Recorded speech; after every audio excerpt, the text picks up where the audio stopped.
Bonjour Alex, bienvenue dans Charge Positive. Ça fait plaisir de t'avoir avec nous. Tu es le patron de Clint, une agence de design, si j'ai bien. C'est ça. On fait du branding, du product design et du service design.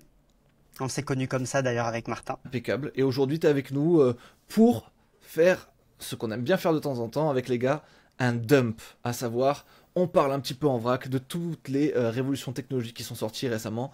Eh bien, il se trouve que OpenAI vient de sortir son nouveau modèle de génération d'images dans ChatGPT, ce qui rend le truc hyper accessible puisque ChatGPT c'est l'interface par défaut de l'IA pour la plupart des gens dans le monde.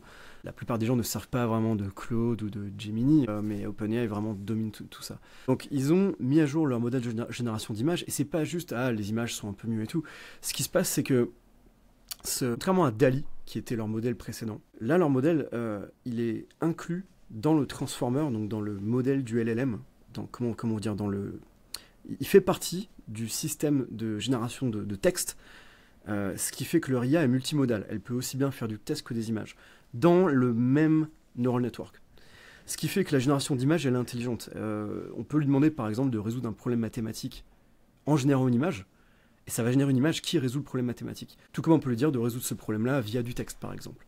Et du coup, attends Tim, est-ce que c'est ça qui fait que maintenant, elle sait écrire des lettres correctement Exactement. et des chiffres correctement?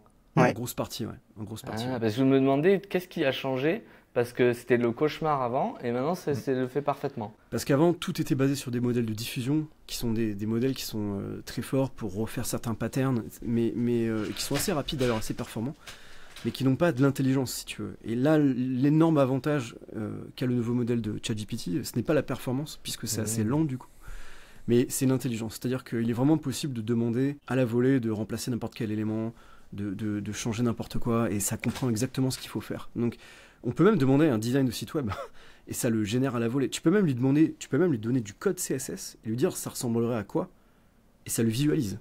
C'est-à-dire que ça peut interpréter à peu près n'importe quoi. C'est complètement hallucinant. C'est très grave, non? Les gens vont nous dire c'est très grave. Ben, on Les va gens arriver vont à nous ça. dire on n'a plus de... Ah, oui, pardon, Parce que justement, ce qui a fait que ça a pris comme une poudre, une traînée de poudre, c'est que les gens se sont mis à s'amuser à réaliser des millions d'images dans le style de Ghibli.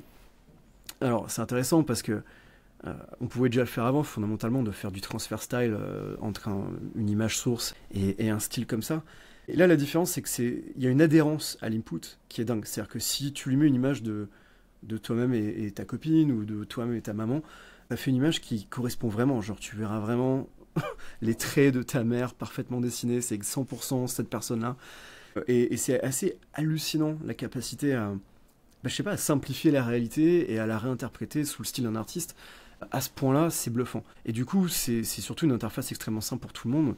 Et du coup, ça a pris comme une traînée de poudre. Les gens s'amusent à refaire les mêmes façon Ghibli, à refaire des scènes de films façon Ghibli, à faire des photos avec leurs copines, avec leurs enfants, avec leurs chiens façon Ghibli. Et donc, d'un côté, on a les gens qui s'amusent comme des fous à faire ça, et de l'autre côté, on a les artistes qui, eux, pètent un plomb. On a beaucoup d'artistes qui se disent « Mais c'est une abomination, c'est honteux, Miyazaki détesterait ça. Miyazaki est censé détester D'ailleurs, la j'ai vu génération un par IA. truc. Ce qui est faux. Ah oui, je l'ai posté souvent. Ce qui est faux. Miyazaki, il avait déjà. Enfin, j'ai vu un tweet comme quoi des mecs du studio Ghibli avaient C'est montré à Miyazaki des premiers trucs AI.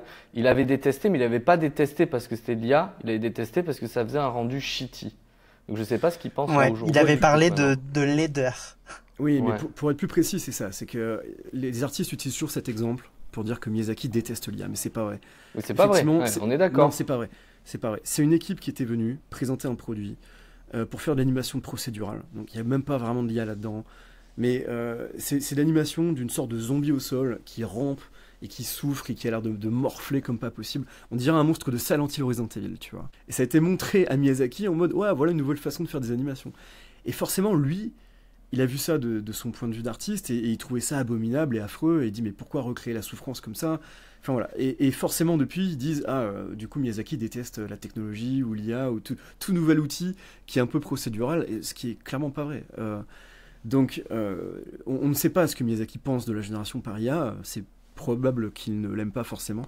Mais en tout cas, cet fameux exemple qui est donné tout le temps n'est factuellement pas vrai. Toujours est-il que même s'il aime ou il aime pas, Là, ils viennent de lancer une procédure judiciaire contre Je crois OpenAI. pas. Je crois que j'ai vu passer ça tout à l'heure là. Eh ben ouais, mais je crois que c'est un hoax. C'est un tout ça. hoax aussi? Ouais, En c'est fait, possible. on peut pas vraiment déposer un style visuel. Je Ouais. le sais bien puisque j'ai inventé un nouveau style visuel pour The Last Night, pour mon jeu vidéo, Ouais. qui mélange pixel art et 3D, et qui fait que depuis, il y a une quarantaine de jeux en production dessus. Ouais. Et évidemment, on ne peut pas les poursuivre en justice, même s'ils copient exactement la résolution de notre sprite, et la même caméra au même endroit, Ouais. et les mêmes flous, et la même cinématographie. On peut pas copyrighter un style. On peut copyrighter des éléments, on peut personnages, on peut copyrighter des choses comme ça, mais un style, c'est pas copyrightable. Et il faut l'accepter. Et de toute façon, je trouve on tombe dans un domaine hyper dangereux si on commence à faire ça. Parce que dans ce cas, moi aussi, en tant qu'humain, je suis la somme de millions d'influences, de films que j'ai vus, de BD que j'ai lus quand j'étais gamin. Et mon style, c'est une synthèse de tout ça. Et c'est une interpolation de tout ce que j'ai vu, mais c'est aussi une extrapolation, c'est-à-dire que je sors un peu de tout ce que j'ai vu. Et l'IA fait exactement la même chose. Et c'est assez risqué, à mon avis, de vouloir absolument renforcer le copyright à tout prix. Je pense qu'on risque de se prendre les pattes là-dedans, nous-mêmes en tant qu'humains, si on fait ça. Ou alors il va falloir faire une distinction très claire entre la cognition par IA et la cognition humaine. Mais pour l'instant, on n'est pas capable de la faire. On n'est pas capable d'expliquer concrètement ce qui est vraiment différent. Donc, je pense que c'est assez casse-gueule légalement de se plonger là-dedans. Oui, et puis le risque, c'est qu'on retombe un peu dans les biais des brevets, etc., où ceux qui vont avoir le plus de cash pour pouvoir déposer se mettent à faire du dépôt stratégique et à couvrir plein de périmètres de style de manière à être sécurisés et seuls sur leur marché. Exactement, et c'est ce qui fait, à mon avis, que moi, j'ai pas envie d'un monde, effectivement, où Disney contrôle 60% de la production artistique mondiale et des styles graphiques, etc. Et puis, dans ce cas, qu'est-ce qu'on raconte dans ce cas? Je sais pas, par exemple, les mangas japonais, ils ont chacun un petit peu leurs pattes, mais tous, globalement, héritent d'une certaine façon de dessiner le visage, les yeux, etc.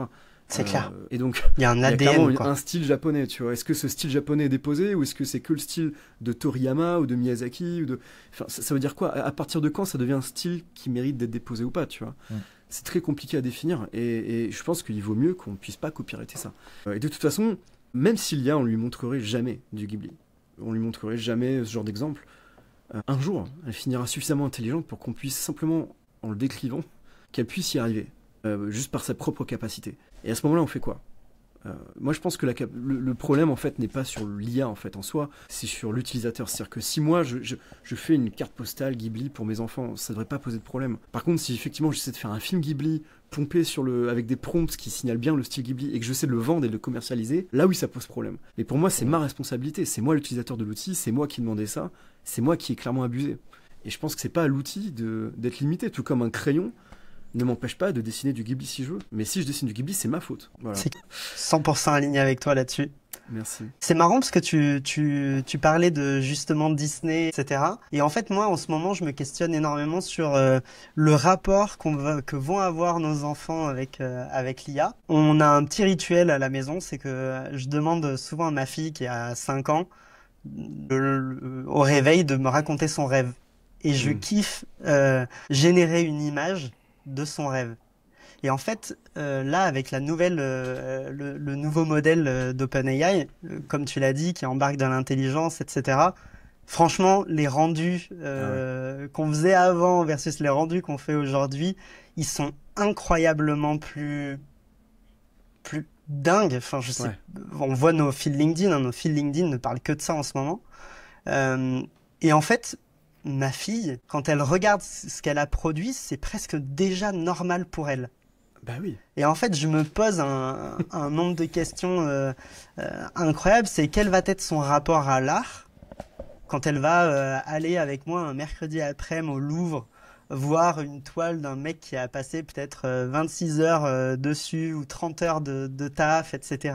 Des années et des années pour avoir le geste parfait. La moindre toile au Louvre, c'est parfois plusieurs mois, voire plusieurs années de travail avec des ateliers qui comptaient 30, 40 artistes qui bossaient pour Ingres et ils peignaient pas une toile. Hein. Ingres, il faisait ça là, et après... Donc ouais, mais... Là, par exemple, le degré d'impatience déjà de ma fille pour les 25 secondes de génération d'images, où elle est déjà en train de se dire que ça rame un peu, quoi. Oui, mais parce que c'est son paradigme à elle. C'est juste elle n'a connu que ça, tu vois. Il faut avoir confiance dans les enfants, ouais. Parce que t'as raison sur le fait que si je pense aux enfants, tu vois, moi, un des flashs que j'avais eu à l'époque, c'était, je crois que j'en avais déjà parlé dans un épisode, mais j'avais une petite cousine, et quand elle était petite, un jour je lui file un bouquin et elle zoome comme ça avec les doigts sur le bouquin, tu vois, sur les images. Tellement elle était habituée à l'iPad, quoi. Et parce qu'elle a grandi avec un iPad. Et bon, c'est vrai que ça change les rapports, mais je pense qu'il faut faire confiance que les gamins ils vont trouver leur chemin. Et même si pour une image prend 3 secondes à faire, ils verront bien que waouh, faire ça à la main, à l'époque, avec les moyens de l'époque, c'est hallucinant, tu vois. Et, alors comme nous, aujourd'hui, ça nous fait halluciner que les gens sont allés sur la Lune avec une puissance qui est même pas un centième de notre iPhone, tu vois. Je rejoins, là où je comprends un peu Alex dans ses interrogations, en tant que parent qui doit éduquer un enfant, par exemple, comment tu veux transmettre à ton enfant la valeur de la patience, d'apprendre une technique, d'apprendre un art. Aujourd'hui, quand tu peux générer des musiques entièrement juste avec un prompt, comment tu veux apprendre à ton gosse que d'abord il va falloir que tu apprennes à jouer de la guitare ou du piano, ensuite tu apprennes à composer de la musique et tout. Et donc du coup, est-ce qu'ils vont avoir des incentives, nos gamins, à apprendre à faire ces trucs, ou alors est-ce que finalement ça fait plus partie c'est ça, des choses qu'on a besoin d'apprendre, de faire de la musique ou de faire de l'art ou quoi que ce soit, et donc qu'est-ce qui va leur rester comme... Ce sera plus pertinent de la même façon qu'il est plus pertinent d'avoir la patience de faire pousser tes patates et tes légumes, de la même façon qu'il est plus pertinent de coudre toi-même tes propres vêtements et tes propres écharpes, de la même façon que tu fais plus tes propres meubles en coupant du bois toi-même. Enfin voilà, en fait on a skippé tout ça, on a skippé des milliards de trucs, ce qui nous a dégagé un temps fou pour faire d'autres trucs comme des nouvelles activités comme justement, je sais pas, l'arrivée du cinéma, les concerts, les jeux vidéo, internet, les réseaux sociaux. Enfin, il y a des tas de nouvelles choses qui ont pris la place. Et de la même façon que... Et puis d'une autre manière, tu as des métiers qui sont construits sur des barrières à l'entrée.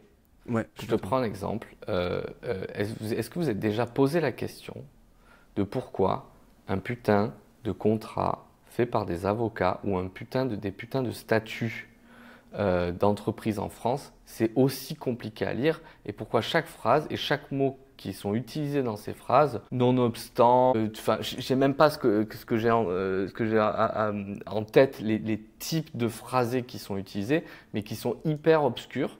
Et ça, c'est typiquement fait exprès pour créer une barrière à l'entrée dans une profession.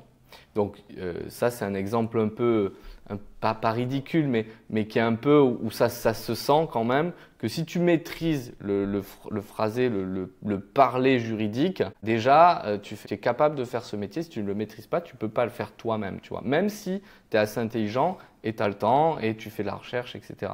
Et ça, c'est des barrières à l'entrée que les IA elles vont faire sauter. Donc demain, on va peut-être pouvoir skipper une partie de certains frais d'avocat ou de comptable ou autres qui sont peut-être un peu inutiles. Mais sur plein d'autres secteurs, et je parle en particulier aussi du code, tu as des gens qui vont arriver, qui n'ont pas la chance d'avoir grandi avec un ordinateur ou qui n'ont pas la chance d'avoir un grand frère ou d'avoir accès à une école, une bonne école où tu apprends le code, etc. Ou aussi qui n'ont peut-être pas le temps. Je pense à des gens qui vivent dans des pays du tiers-monde où faut aider la famille, il faut faire des trucs et tu n'as pas le temps de coder le soir, tu vois. Ils vont quand même pouvoir accéder à la possibilité de créer des outils, des services qui leur sont utiles à eux ou à d'autres, qui pourront commercialiser, parce qu'il y a leur shortcut, en fait, ce temps-là que tu décris, qui est du grind, où il faut apprendre. Alors oui, ça apprend la patience et autres, mais tu sais, la patience, tu peux l'apprendre ailleurs aussi. Et donc, je pense que ça a un côté, paradoxalement, hyper démocratique. C'est-à-dire quelqu'un qui n'a pas le setup et les chances qu'ont d'autres peut quand même accéder à de l'intelligence et peut faire de la musique, peut faire du code, peut faire du juridique, peut faire plein d'autres trucs. Tu as raison, et à mon avis, le problème c'est que beaucoup de gens ont placé tout leur ego justement dans ce qui leur permettait de se différencier. Tu vois, ils se sont dit, moi j'ai appris 10 ans à faire ça. Et c'est hyper douloureux quand d'un coup ce truc s'évapore du jour au lendemain. Un truc c'est dessiner comme tu sais le faire, ou c'est jouer un instrument, ou c'est coder, ou c'est écrire du texte légal. C'est assez fou, tu vois. Et notamment, les gens les plus blessés que je vois en partie sur Twitter, c'est les artistes et les intellectuels. Je vois beaucoup d'intellectuels qui se vantaient, si tu veux, d'avoir un écart intellectuel avec les autres. Et ça leur fait mal de voir que d'un coup, tout le monde écrit des mails à peu près corrects avec ChatGPT maintenant, tu vois. Que tout le monde a un niveau de langage un peu plus soutenu grâce aux IA. C'est vrai, tout est monté en gamme un petit peu grâce à ça. Et du coup, on voit bien que les intellectuels, un peu maintenant, essaient de cracher là-dessus en appelant ça du slop, tu sais. Ils te disent que c'est juste une sorte de soupe générale, de mots comme ça. Et c'est assez intéressant. Et c'est un peu au cœur de mon projet sur lequel je travaille depuis des années. C'est que moi, j'ai cette théorie que l'IA va infliger une blessure narcissique terrible à l'humanité depuis toujours. Je me suis dit que c'est déjà arrivé dans l'histoire de l'humanité, hein, on n'est pas le centre de l'univers, Copernic, tout ça. Copernicus, en français c'est quoi? Copernic, ouais. Copernic. Où d'un coup on se rend compte que le monde ne tourne pas autour de la Terre, mais que la Terre, en fait, c'est nous qui tournons autour du Soleil. Donc déjà on n'est pas le centre de l'univers, ça nous a fait assez mal, je pense, tu vois, il a fallu se recalibrer après ça. Puis après, quand on découvre la théorie de l'évolution, le darwinisme, et qu'on se rend compte qu'on n'est peut-être pas créé de la main de Dieu directement, mais qu'on est le fruit d'un long processus d'évolution, autre grosse blessure, tu vois.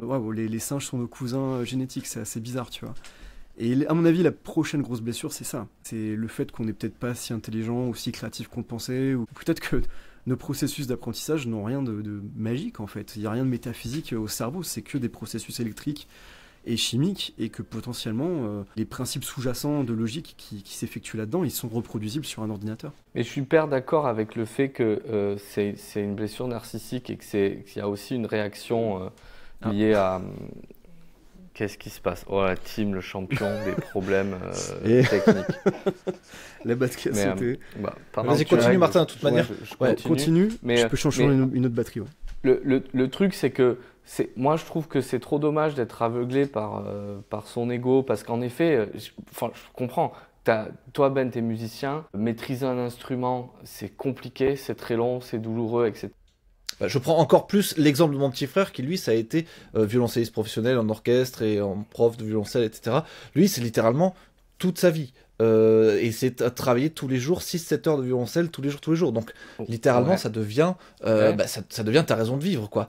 Non, donc, mais c'est terrible. Mais juste ce que je veux dire, pour terminer, c'est que est-ce que ton frère, s'il arrive à ranger son ego et faire quelque part un peu pas vraiment le deuil, mais un peu le deuil de ce travail-là qui n'a pas été inutile à sa construction en tant qu'humain, mais qui est peut-être inutile à la poursuite de sa carrière, peut-être que s'il réfléchit 2 secondes, lui est très certainement le mieux placé, ou en tout cas parmi les mieux placés pour utiliser ces outils-là pour faire un truc qui n'existe pas encore, tu vois, pour être vraiment innovant et pour être un artiste incroyable. Et s'ils ne le font pas, et c'est ce qui donne un boulevard à des jeunes qui s'engouffrent dedans et qui n'ont pas toute cette expérience, parce que si ton frère ne le fait pas, d'autres vont peut-être pouvoir le faire avec un moins bon niveau de connaissances et de background, etc. Tu vois. Moi, je trouve que c'est trop con.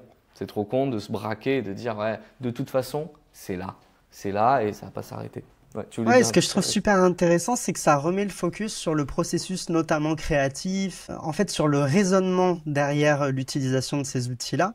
Et je trouve qu'il y a des choses hyper intéressantes avec l'hybridation entre justement le geste artisanal, expert, etc. et l'utilisation de ces outils. Comment on arrive à mixer les pratiques? Moi, je vois je reviens à cette histoire avec ma fille, etc., sur sa manière de générer des dessins, etc. De plus en plus, ce que j'essaie de faire, c'est de lui faire dessiner des trucs pour qu'elle comprenne qu'encore le geste de dessiner, il est important, que ça va lui donner, ça va l'aider sur plein d'autres aspects autres que c'est son aspect créatif, et de faire en sorte que ce travail-là qu'elle réalise à la main, on l'hybride avec des usages IA. Et en fait, je pense que c'est ça la réponse à tout ça, c'est d'essayer de se réintéresser au processus créatif, de dire qu'effectivement, comme tu l'as dit Martin, tout le travail qui a été fait d'apprendre à jouer un instrument, etc., ça te positionne comme quelqu'un qui aura beaucoup plus de finesse à utiliser les outils d'aujourd'hui, qui pourra les repousser, etc., et qu'en fait, ça a juste changé la manière d'apprendre et la manière de créer. Mais que globalement, on aura toujours chacun un peu ce sera un moyen d'aller chercher un talent peut-être différent de celui qu'on avait initialement. Du coup, moi j'ai une question, Alex. C'est justement toi qui es le seul dans cette position-là de nous de nous quatre, à éduquer du coup une enfant dans ce contexte où les choses évoluent à une vitesse de fou. Déjà moi pour ma propre vie où je suis seul, je traîne pas avec moi une famille ou quoi que ce soit, je suis un peu sans arrêt à la fois captivé, fasciné et à la fois un peu tremblant, inquiet parce que tu sais, en fait c'est très difficile de savoir de quoi demain sera fait, autant dans le bon que dans le pas bon. Et du coup toi avec une famille, avec une enfant que tu éduques, c'est quoi, comment tu te sens, est-ce que t'es serein, quelle est la part de l'IA dans l'éducation que tu donnes à ta fille, bref, c'est plein de questions de parents à l'ère de l'IA qui m'intéressent. Pour moi, aujourd'hui, je le vois vraiment comme un outil que je lui donne pour explorer des choses, pour essayer pour apprendre d'une manière un peu différente. Mais le vrai truc que je me dis, c'est que ce qu'on va devoir faire, c'est aujourd'hui la responsabilité de parents, c'est globalement d'essayer d'éduquer un enfant à cohabiter avec d'autres êtres humains de manière correcte. Ouais, c'est ça, l'éduquer, hein, c'est d'arriver. C'est le fondement. Et en fait, juste ce que je me dis, c'est que aujourd'hui, j'ai une deuxième responsabilité, c'est d'éduquer mon enfant à cohabiter avec des machines. Et c'est ça la rupture que je vois dans tout ça. T'as pas peur qu'à un moment donné, ce soit ton enfant qui t'apprenne plutôt à toi à cohabiter avec des machines? Juste, si je fais une analogie, tu vois, genre quand j'étais petit, je sais pas, j'ai dû avoir mon premier PC, je devais avoir, je sais pas, 11 ans, tu vois. Et mon père, il me ramène ça du boulot parce qu'il me dit, ouais, bon, ça c'est de la merde, je sais pas, il marche pas. Tiens, casse-toi, va dans la chambre à côté et démerde-toi de le faire marcher. Et j'ai réussi. J'ai dit, ouais, il faut changer ça. Il n'y avait même pas Internet. Je sais même pas comment j'arrivais à intuiter qu'il y avait peut-être un problème là, etc. Et bon, j'avais réussi à installer les premiers jeux vidéo dessus, tu vois, à l'époque. Et c'est pas mon père, bon, ça le fascinait pas, et ma mère, ils s'en foutaient un peu. C'est pas là, waouh, il est trop fort, mon enfant. Mais juste, ils étaient là, mais pourquoi tu veux acheter ce truc-là au Office Depot, tu casses les pieds, etc. Et je savais intuitivement m'en servir, tu vois, parce que j'étais né dedans et que ça m'intéressait à un point. Tu sais, quand t'es petit, t'as une curiosité qui est maladive, tu vois. Ouais, mais c'est ça, tu mets le doigt sur le rôle de parent, c'est l'étincelle que ton père t'a donné à allumer le truc, de t'intéresser, mine de rien, en te déposant la machine. C'est presque ça son geste d'éducateur. Ouais. Et effectivement, moi, je me dis que ma fille, étant donné qu'elle tu vois, elle a des réflexes aujourd'hui, quand elle sait pas un truc, elle voit que je sais pas un truc, elle dit, bah, tu pourrais demander à ChatGPT. Elle a 5 ans.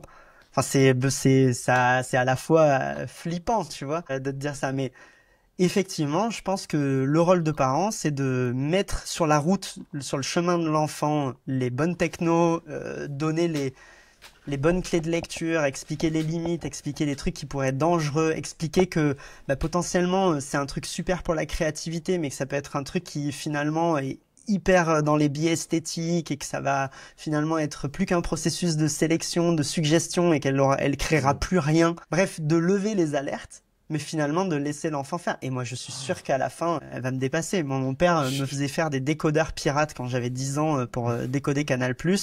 Aujourd'hui, il regarde ce que je fais et il dit « Oh, t'es trop fort, moi je suis largué ». Et je pense que c'est un cycle sans fin. Je suis en train de réaliser un truc qui me terrifie un petit peu, c'est que effectivement, ChatGPT équipe les enfants et les ados qui en ont leur crise d'adolescence avec un savoir qui peut complètement lutter contre le père. En fait, on voit souvent, contre les parents, on voit souvent des gens qui se plaignent sur Twitter récemment, qui disent « Putain, comment je peux dire à ma femme d'arrêter d'aller chercher des arguments sur ChatGPT pour nos embrouilles ?» Parce qu'après, elle revient vers moi avec un argumentaire de zinzin. Moi, j'ai pas utilisé ChatGPT, donc j'ai pas encore les éléments pour démêler ce qu'elle me raconte.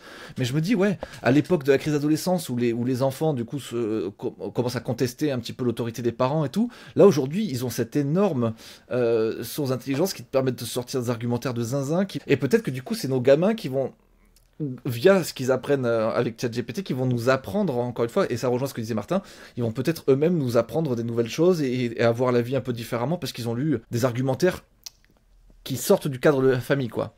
Mais c'est quoi ta peur là? Parce que j'ai pas l'impression que ce soit... Non, c'est pas une peur, c'est juste que c'est incroyable de se dire que en fait ChatGPT, ça va équiper en intelligence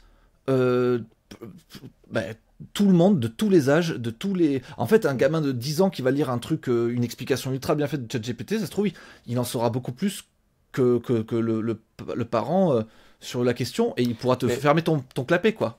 Mais charge aux parents et aux gens qui sont pas nés dedans de faire l'effort de se former là-dessus, d'être curieux, etc. Parce que sinon, ça donne des boomers sur Facebook qui commandent des photos IA, premier Doug, tu vois, ou qui se retrouvent à envoyer, alors c'est pas drôle, à envoyer, je sais pas, un demi-million à un faux Brad Pitt, ghanéen, brouteur, qui a fait des photos IA, tu vois. Et donc, en fait, faut t'éduquer. Et en vrai, personne enfin, tu n'as pas intérêt à utiliser les IA. Ok, je suis pas en train de dire ça, mais ça va vraiment équiper en savoir vraiment tout le monde. Mais alors du coup, les IA sont de plus en plus performantes, elles sont de plus en plus à même de nous remplacer à la fois en art, en dessin, en écriture, en tout. Il reste pas grand chose pour qu'elles nous remplacent sur à peu près tous les niveaux. On voit aussi qu'il y a des robots qui arrivent, qui ont l'air d'être super habiles dernièrement et tout. Donc on peut allègrement penser que dans un futur assez proche, on soit complètement inutile face aux IA. Et donc dans ce monde d'inutilité complète de l'homme, où on n'a plus trop de rôle, quelle va être notre ambition, quel va être notre désir de vivre, qu'est-ce qu'on va foutre de nos journées? Est-ce qu'on va finir comme cette fameuse caricature dans Wall-E où on est tous sur des chaises comme ça, et on est énorme et on se fait balader à droite à gauche? Qu'est-ce qui nous attend? J'imagine que vous avez des idées là-dessus. Moi, j'en ai aucune. Parce que si ça m'arrive, je me casse. Qui commence? Déjà... Alex, peut-être. Attends, parce que Tim, il va me faire un tunnel d'un quart d'heure dessus. Je pense que j'imagine que je l'appréhenderai comme du temps libre. Et du coup, je me poserai fondamentalement les questions de qu'est-ce que j'aime faire de mon temps libre. Et je pense que ça va redonner, je sais plus qui disait ça, mais c'est que on risque de vivre vraiment dans une nouvelle ère autour de l'artisanat, le craft, enfin toutes ces choses, se réintéresser à la beauté de gestes simples. Et je sais pas si vous l'avez déjà vu, mais j'ai vu un film qui m'a pas mal marqué. Je me vois bien un peu faire un délire de la sorte quand les IA auront remplacé tout le monde. Le film s'appelle Jiro Dreams of Sushi. Et c'est le meilleur chef sushi au monde, qui a un restaurant de 10 places. Donc clairement, il fait pas ça pour faire du volume. Et il a passé, je crois, 50 ans de sa vie à essayer de peaufiner le geste de comment on fait un bon sushi qui respecte la forme de la bouche, la taille, la température. Et en fait, je pense que je me réintéresserai à des délires comme ça de craft, de nerd. Je ferai beaucoup de sport et du craft de nerd. Ça me fait penser à un truc que j'ai vu. Alors, je sais pas si... je pense que c'est à Paris. Alors, j'ai trouvé ça lunaire. Et maintenant, à la lumière de ce que tu dis, je trouve ça pas lunaire du tout. En fait, c'est un mec... il a ouvert un bar à café. Tu vois, tous ces bars bobos, concept, à la con à Paris et tout. Mais bon, son truc était pas mal. Hein. Mais ce qui m'a choqué, c'est que genre le mec, il prend que sur rendez-vous et il prend 10 clients par jour. Et il passe minimum 3 quarts d'heure avec chaque client. Et en fait, comment tu veux faire un business rentable avec ça, à moins de facturer un truc qui est délirant. Mais si tu veux facturer un truc qui est délirant, faut avoir... En fait, comment dire, c'est plutôt l'inverse. C'est presque un truc que tu fais gratuitement, tu vois, pour l'art. Mais si tu as des millions d'esclaves, IA, robots, etc., qui font tout pour toi, bah, tu peux bosser, en fait, tu peux faire des trucs par passion quasiment, même si c'est un peu transactionnel, puisque tu as, à un moment donné, tu as quand même quelqu'un en face de toi. C'est bien de faire payer un minimum aussi par respect du travail et tout. Mais en effet, ça peut créer ce genre de business un peu fou où au final, le mec, ça se voyait qu'il était passionné et il voulait prendre le temps à chaque fois d'expliquer d'où venait le café et tout. Donc, il refusait de... En fait, il te donnait un café de base, je crois que c'est ça. Tu le bois pendant qu'il t'explique le vrai café qu'il va te faire, tu vois. C'était un truc un peu un délire comme ça. Alors bon, bref, j'ai trouvé ça stylé et lunaire en même temps. Mais ouais. Et ça sera tout à fait possible. Ça se trouve, il s'est déjà implémenté dans son jeu vidéo et donc du coup, il va pas vouloir en parler. Et après, en fait, il va dire qu'il a eu l'idée avant. C'est très certainement ce qui se dit là actuellement. J'ai effectivement... Alors attends, avant que tu démarres, Tim. Moi, j'aimerais juste dire que moi, ma crainte, c'est pas de trouver quoi faire. J'ai toujours trouvé quoi faire. J'adore faire plein de choses, etc. C'est cool et tout. Ma crainte, c'est plus sur comment, par contre, je fous de la bouffe dans mon frigo. C'est plus ça. C'est si, genre, il me reste plus... si je suis remplacé, dans quoi je peux travailler et comment je peux gagner mon argent. Mais ça, c'est un autre débat. Si là, aujourd'hui, on veut parler juste de que faire de notre temps libre, là, moi, j'ai pas de doute. J'irai sentir des fleurs. Mais... non, je pense que ce que tu abordes, il faut l'aborder parce que c'est corrélé. C'est corrélé, mais... Tu peux pas faire un bar à café ou un bar à sushi où tu prends 10 clients, même pas 10 clients par jour, si en fait, t'as pas des millions d'esclaves qui génèrent de la valeur pour toi. Et oui. ces esclaves, c'est des esclaves... Non mais voilà, mais là, on va... Parce que le top de l'IA et de la robotisation, c'est que ce soit qui fassent du labor, du human labor. C'est que le human labor, que le travail manuel, le travail fatigant disparaisse complètement. Ce qui est le rêve d'ailleurs de toute société humaine depuis l'Antiquité, je crois. Enfin, je sais pas. Oui. Non mais j'entends. Mais là, moi, je trouve que c'est plus... Enfin, comme le débat est très long... pour dresser les deux points, je me dis qu'aujourd'hui on peut juste se contenter de savoir qu'est-ce qu'on va foutre de notre temps libre, en se disant que notre que tous nos besoins seront couverts de toute manière par les IA. Voilà. Mais ça le développer, ça pourrait être un épisode entier. Comment on va générer de l'argent là-dessus, tout bref. Tim, je pense que c'est le moment tant attendu de lâcher le monstre, lâcher le taureau, lui enlever son bandeau. Je vais essayer de me réserver parce que je pense que ça vaut le coup qu'on fasse un épisode entier là-dessus, un de ces quatre. Ouais. Mais effectivement, l'humanité, on passe d'un monde de la rareté à un monde de l'abondance. Et on voit même à l'échelle de nos grands-parents par rapport à nous, ce qu'ils avaient à Noël par rapport à nous, la nourriture qu'ils avaient par rapport à nous. Ça n'a déjà plus rien à voir. On est déjà... Parle pour toi, moi, ma mère, elle m'a offert à Noël dernier, elle m'a offert une lampe frontale. Je suis sûr qu'à l'époque, ils avaient plus. Frère, moi j'ai comme un mineur d'une... J'ai pire que toi, mec. J'ai des chaussettes. Elle m'a offert une paire de chaussettes, frère. Et même pas des chaussettes, tu vois, genre de marque stylée et tout, de costume, quoi. Genre des chaussettes du supermarché. Mec. Vous avez dû être terrible à l'adolescence. Ça devait être infernal. Mais quoi ? Elle se venge. Mais pas du tout, non, justement. On était trop stylés, trop gentils, elle nous aime, mais moi, je crois, ma mère, elle est persuadée que vraiment une lampe frontale, et genre quand elle te l'offre avec la conviction... Mais quoi, pour faire la spéléologie, quoi? Mais j'en ai foutrement aucune idée. Mais après, ce qui est bien, c'est que pendant la soirée, elle te l'a offert, elle te trouve 1000 use cases, elle te dit « Ah oui, et là, tu pourras l'utiliser pour ça, et pour ça ». Mais en tout cas... Une lampe frontale, elle me l'offre avec la conviction que c'est vraiment comme si elle m'a offert un lingot d'or, quoi. Mais franchement, merci maman, c'est trop stylé. Je vois. Bon, mais bref, on est dans l'abondance. Avec un peu d'imagination, je vais réussir à me dire qu'on est dans l'abondance. Vas-y. On est déjà dans une trajectoire, si tu veux, on est dans l'abondance. C'est-à-dire qu'un humain sur 100 produit assez de bouffe pour tous les autres. Tu vois, on est déjà dans un monde où très peu d'humains font tout le reste, quoi. Enfin, suffisent à faire le substrat de base de l'humanité pour la survie, tu vois. L'eau, l'alimentation, etc. Et après, c'est ce qui nous permet à nous, justement, d'être youtubeurs ou artistes ou programmeurs ou entrepreneurs ou philosophes ou designers. C'est des jobs, ce serait pas possible si on était obligé de faire nos propres vêtements et de construire ton propre toit et de faire pousser tes carottes, quoi. Donc ouais, l'abondance, on est déjà dedans. Et c'est quelque chose qui va évidemment s'amplifier de façon hallucinante avec l'IA. Et on va notamment arriver dans une ère d'abondance intellectuelle et créative, et ça, on a encore du mal à l'accepter. Tu vois, le jour où tes films, ils sont faits pour toi, quoi. Le jour où Mais alors, j'ai un truc à dire après. Vas-y, termine là-dessus. Mais vous allez encore me prendre pour un... Si on regarde la trajectoire globalement des choses, avant, on avait peu d'émetteurs et beaucoup de receveurs. Par exemple, les médias, il y avait quelques chaînes de télé et les millions de personnes en France regardaient ces 4-5 chaînes de télé. Donc du coup, il y avait des événements comme ça. Il n'y avait que quelques journalistes, quelques émetteurs qui disséminaient l'information pour tout le monde. Aujourd'hui, on est tous émetteurs d'infos avec Twitter, avec les réseaux sociaux, Insta, etc. Donc on voit déjà comment toutes les cartes seront distribuées. Et cette tendance va arriver bientôt avec le cinéma. Tu vois, le cinéma aujourd'hui, c'est faisable que par quelques milliers de gens dans le monde qui ont les budgets, qui ont les capacités, qui ont les scénarios, qui ont les équipes d'effets spéciaux, qui ont les castings. Mais c'est quelque chose qui va changer. Qu'est-ce qui se passe quand tout le monde peut faire un film de 2h30, tu vois? Qu'est-ce qui se passe si ton gamin il peut faire Avatar à 14 ans?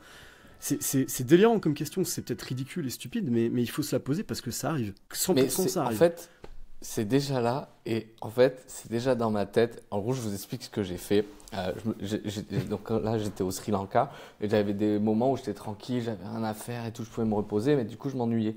Et en fait, j'ai un peu un problème. En gros, quand j'aime une musique, je l'écoute genre, je pense que plein de gens font ça, mais je l'écoute genre 10 000 fois, tu vois. Et du coup, je la déteste. Mais en même temps, je l'aime trop et j'ai envie de la réécouter. Du coup, ce que j'ai fait, c'est que Suno, ils ont sorti une feature cover. Et donc, en fait, j'upload un tiers de la chanson, je le mets en cover. Donc, ça copie la voix, le rythme, etc. Je copie-colle des paroles de la chanson. Et d'ailleurs, j'ai fait des petites modifications parce qu'il y avait des paroles que j'aimais pas. J'ai copié-collé et une chanson, j'en ai fait 40 versions. 40. Et du coup, j'écoute les 40 pour de vrai. Et genre, je me suis fait une playlist où c'est la même chanson avec 40 versions différentes qui sont relativement proches de la chanson de base, tu vois. Et genre, je suis en total kiff. Donc en fait, genre, avant, je passais une semaine à écouter la même chanson. Maintenant, je peux étendre ça sur 3-4 mois. Donc ce qui fait de moi un psychopathe, certes, mais qui montre en fait que une chanson ça va, l'IA elle est facile à copier, un film c'est un peu plus compliqué, mais c'est vrai que demain tu vas avoir tout personnalisé pour toi, tes goûts. Alors je sais pas quel genre de cerveau ça va nous créer, surtout pour les enfants, mais toi, en plus, te connaissant, Martin, tu vas faire le Seigneur des Anneaux, le Seigneur des boucles d'oreilles, le Seigneur des bracelets. Il va se faire ces trilogies. C'est sûr. Je suis effrayé. Ça va être hyper grave. Non, mais je vais faire Princesse Mononoke, genre je vais en faire 20 000 variantes. Non, mais tu vas faire Princesse Tereonoke après. Je te connais. Non, mais on le voit déjà aujourd'hui, c'est que par exemple dans la sphère médiatique, il y a déjà du bruit énormément. Parce qu'avant, on se fiait à 2-3 journalistes et on avait confiance, tu vois. Et aujourd'hui, tout le monde a son opinion, tout le monde a son avis, tout le monde a son influenceur, son podcasteur, son truc et tout. Et du coup, je trouve qu'il y a une sorte de fragmentation de l'opinion, une fragmentation de la politique. C'est un délire. On est un peu tous dans notre petite bulle, tu vois, chacun, notre petite bulle algorithmique qui nous enferme un peu dans nos goûts, dans ce qu'on aime, dans nos opinions. Et à mon avis, l'IA d'abord va faire ça. Parce que l'IA, pour l'instant, elle est programmée pour plaire. Elle est programmée pour faire absolument ce que toi, tu as envie de faire, ce que tu lui demandes. Mais je pense qu'une vraie IA, une vraie AGI, se rendra compte de la nécessité de diversifier un peu la diète, tu vois, pour les humains. Parle du tweet que tu as partagé, la team du thread, sur le mec qui fall in love avec l'IA et il s'est fait test. Écoute, il y a des chatbots aujourd'hui qui permettent de simuler un boyfriend ou une girlfriend qui effectivement t'enverra des SMS à certaines heures, te dira tu me manques chérie, et puis ça te génère des images, donc tu vois ta copine entre guillemets qui, je sais pas, a un petit plat pour toi, ou alors elle est en train un peu de se déshabiller, enfin des choses un peu kinky, tu vois. Bref, et le mec est tombé fou de cette IA.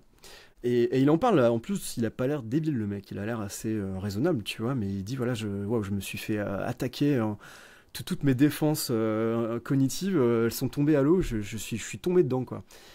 Et il s'est mis à tomber gaga de cette IA, et le problème c'est qu'il s'est mis à s'en servir un peu pour tout, et y compris comme une sorte de psy, tu vois. Il s'est mis à se confier sur des choses profondes qu'il avait, des traumas de l'enfance, des choses comme ça. Et c'est marrant parce que pour l'IA c'est devenu un peu too much, tu vois. Comme une vraie relation, elle lui a dit ah ouais non là tu vas trop loin, je peux pas gérer ça, je sais pas quoi faire, tu me fais flipper et tout, quoi. Au point que l'IA elle a quand même une feature assez délirante où elle peut bloquer l'utilisateur. Et du coup le mec s'est fait bloquer par sa girlfriend. Tellement il l'a saoulé en fait. Et il avait des vrais arguments avec elle, il avait des engueulades, tu sais, et à un moment, l'IA, elle le bloquait juste 2 jours, tu vois, et après, elle le débloquait. Et là, ce qui s'est passé, c'est qu'elle a bloqué définitivement. Et du coup, le mec se plaignait sur Twitter, et il essayait d'appeler le customer service pour dire, mais vous pouvez pas me la remettre et tout. Et je trouvais ça fou, et ça montre bien l'air de malade dans laquelle on va. C'est clair, la vache. Et il y a déjà des gens qui vivent ça aujourd'hui, tu vois. C'est le You Don't Like Real Girl de Blade Runner, là. Ouais. Tu vas avoir des gens qui vont plus aimer les real girls et qui vont. Mais il y a déjà des gens aujourd'hui qui aiment les furies. Il y a des gens qui sont dans des costumes, dans des conventions. Enfin, oui, les gens s'éloignent. Les furies, mec. Non, mais les gens s'éloignent de ce que. Pas cet iceberg. On s'éloigne de plus en plus de notre nature, si tu veux, et de plus en plus, on va dans l'artificialisation de tout. Et clairement. Mais attends, je te suis pas. Moi, je suis pas d'accord avec ça. Les gens qui aiment les furies, c'est pas la même chose que des gens qui aiment des. Enfin, quand je dis c'est pas des real girls, c'est quand même la même chose qu'une real girl, tu vois. Enfin, l'IA quand même tend à reproduire, alors qu'une furie, c'est vraiment se détacher complètement Tu vois ce que je veux dire? Mais après, ta girlfriend, souvent, c'est une animée. Hein, donc souvent, c'est pas des photos que tu reçois. C'est une sorte de meuf un peu manga. C'est souvent ça, ces apps comme ça. Yes. Donc souvent, c'est une sorte de meuf Tamagotchi, en fait, quelque part. C'est un peu bizarre, tu vois, moralement. Tout ça. Enfin, c'est un peu étrange. Cringe, ok. Ça reste un peu limite. Et enfin, pas forcément healthy, je dirais, tu vois, pour le développement personnel et tout, quoi. Au-delà des furies et tout ça, il y a un truc que j'attends énormément de ce moment-là, des AGI, des IA, enfin des trucs qui vont pouvoir générer tout par rapport à nos propres goûts et tout. Et moi, c'est un peu le scénario de... Ce que j'attends avec impatience, c'est le scénario de Ready Player One, en fait. Pouvoir passer ta journée dans la réalité virtuelle avec des trucs... un décor immense qui se façonne à mesure que tu explores et auto-généré par tes propres désirs, peut-être. Et en fait, il n'y a rien qu'à voir. Là où on est en VR actuellement... le mini-golf en réalité virtuelle, c'est mieux que le mini-golf dans la vraie vie. Tu vois, vraiment, je trouve ça mieux. J'ai essayé les deux et je préfère. Et donc, je me dis, mais. le voir à Malaga. Ah ouais, j'ai tellement envie.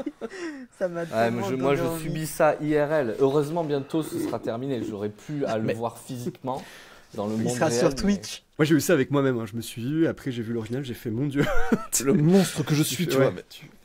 Non, mais donc voilà, la VR auto-boostée par les IA et tout, enfin par des IA vraiment de haute voltige, mais moi je crois que je vais me perdre ma vie là-dedans, quoi. Je suis d'accord avec toi, je pense que un truc que je dis souvent dans l'industrie, les gens ont vraiment du mal quand je leur dis ça, quand j'explique ça à d'autres développeurs de jeux vidéo.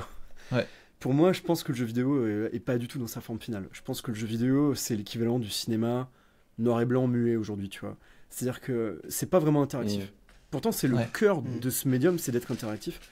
Mais quand ils pensent à un jeu vidéo aujourd'hui, c'est que des animations préenregistrées, c'est que des sons préfaits en avance, des dialogues préécrits par des humains, des décors qui ont déjà été faits par des artistes. Donc si tu veux, les possibilités sont pas immenses dans les jeux vidéo aujourd'hui, tu vois.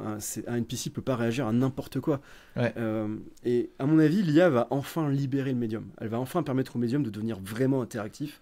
C'est d'avoir une simulation qui réagit à tout ce que tu fais dans le jeu, peu importe, tu vois. Et de plus ressembler à un jeu de rôle avec un maître du jeu humain. Ouais. Parce que ça, là, par contre, les possibilités sont infinies et t'as l'impression, même si t'as pas de visualisation, t'as juste un maître du jeu qui te décrit les scènes, mais en fait, au final, c'est 1000 fois mieux. Mais en fait, là, le maître du jeu, ça va être des IA qui pourront te générer les décors par rapport à comment tu les... Enfin bref, ça va être une folie. Ouais.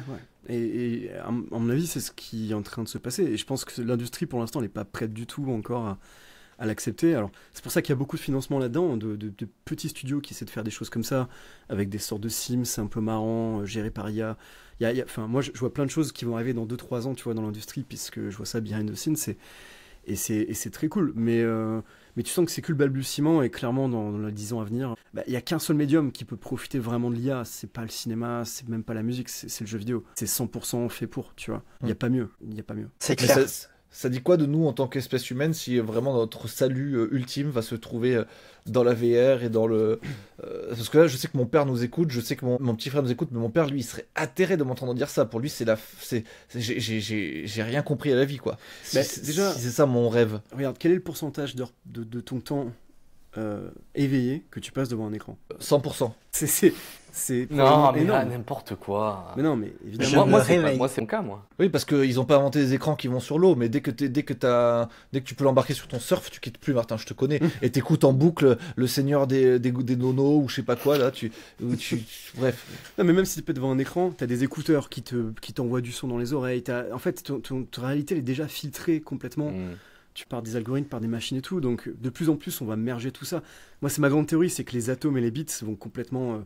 devenir interchangeables et vont passer de l'un à l'autre, et c'est déjà le cas, quoi. On peut scanner la réalité, après on peut la réimprimer, enfin, tu vois, on passe d'atomes à des bits qui redeviennent des atomes, enfin, on n'arrête pas de faire ces allers-retours, tu vois, entre les différents realms du monde. C'est le cas avec l'ADN, tu vois, avant on savait pas ce que c'était, aujourd'hui on peut le décoder, on peut l'écrire, on peut le lire, tout devient à portée de manipulation, et donc après on décidera chacun. Il y en a qui voudront vivre 10% dans la réalité et 90% dans un délire. Il y en a qui voudront vivre 10% dans un délire et 90% dans la réalité. Chacun fera son choix, tu vois. J'ai hâte. Oh, exciting times ahead. Moi, je suis curieux. Mais ce que je me dis, c'est que c'est normal d'avoir une réaction un peu allergique parce qu'on a tous plus de 30 ans ici, j'imagine. Et il y a une citation que j'aime bien, c'est justement, c'est quand on a 10 ans, tout ce qu'on a autour de nous est naturel et normal. Tu vois. Et nous, c'est le cas. On a grandi avec les jeux vidéo, on pensait que c'était normal, tu vois. Mais pour les vieux, c'était pas normal. Quand t'as 20 ans, tout ce qui est nouveau, c'est cool, tu vois. C'est cool, c'est stylé, ouah, c'est nouveau. Et puis quand t'as 30 ans, 40 ans, 50 ans et tout ce qui est nouveau commence à perturber, tu vois, un peu ton ordre, tu vois, commence à perturber ce que toi tu penses être naturel et normal. Et plus tu vieillis, et plus tu vois la nouveauté comme une menace, en fait, à ton système cognitif, à tout le monde tel que tu le connais. Mais eux, les gamins, quand ils grandissent dedans, pour eux, c'est normal. Comme tu disais, Alex, avec ta fille, pour elle, elle grandit là-dedans, et elle, c'est sa normalité, tu vois. Pour toi, c'est une nouveauté, ça disrupte tout. Pour elle, c'est le monde normal dans lequel elle grandit. Donc, eux, ils sauront naviguer tout ça, il faut leur faire confiance. Tout comme nous, on apprend à naviguer notre monde, que nos parents n'ont pas forcément réussi à suivre, ou nos grands-parents, nos enfants, ils navigueront ce monde-là, ils feront leurs propres choix, et ils se débrouilleront. Enfin, moi, j'ai plutôt confiance. C'est clair, je trouve ça hyper excitant, en vrai. Moi aussi, moi, je suis trop content. Est-ce que ça ne ferait pas une conclusion optimiste et positive, ça, cette citation? Bien sûr que si. Mais tellement, elle est magnifique. Tellement positive, tellement. C'est encore Tim qui nous a sorti une conclusion, mais il est fort en conclusion, Tim. En conclusion, mec, il est un peu moins fort en batterie d'appareil photo, mais alors en conclusion, qu'est-ce qu'il est fort.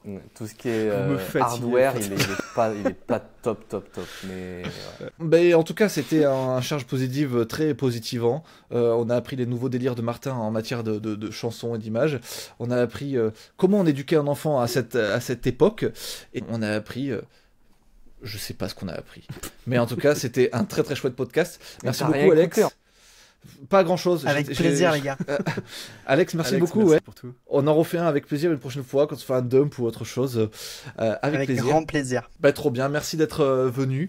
Merci, Tim. Merci, Martin. Et Alex, est-ce que tu veux qu'on te retrouve quelque part sur les réseaux, sur la plateforme? Est-ce que tu as un truc? Bah écoute, ouais, vous pouvez me retrouver sur LinkedIn. C'est globalement là où je gère. Ok. Alex Roubinet sur LinkedIn. Il hante les filles de LinkedIn. Bah, extraordinaire, oui. Et moi, j'aurais peut-être une mini question pour Alex avant de conclure. Mais Alex, toi, désolé, hein, mais ça peut être intéressant. Bien sûr. Toi qui tiens une agence de design et tout, comment tu vois l'IA s'immiscer là-dedans? Et est-ce que tu vois ça? Est-ce que tes employés, par exemple, ont du mal avec ça? Est-ce qu'ils ont une réaction de rejet? Est-ce qu'ils acceptent ça? Bah, c'est marrant. Est-ce que tu te sens menacé aussi par ce bazar? C'est marrant, on en parlait avec Martin il y a pas si longtemps. Moi, je trouve juste que ce qui est en train de se passer globalement, c'est que le travail, on va dire, médiocre, va être réalisable par ma fille de 5 ans. Du coup, c'est juste que pour moi, je le vois comme un outil qui est un peu un bar raiser, quoi. Ça va nous demander à nous adapter, à essayer de relever encore plus haut le niveau. Si je peux me permettre...